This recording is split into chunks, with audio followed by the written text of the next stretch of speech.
Tâm sự với bạn hả?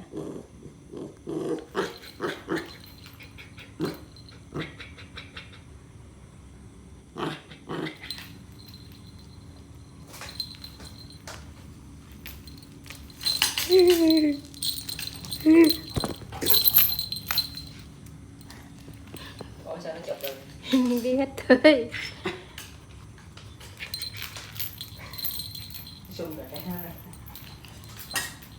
tao nhỏ xíu mày cũng không tha nữa đâu, mày ép tao vậy không bạo với con. Cứ đầu ngã, đầu ngã, đầu ngã, đầu ngã, đầu ngã, đầu ngã, đầu ngã, đầu ngã.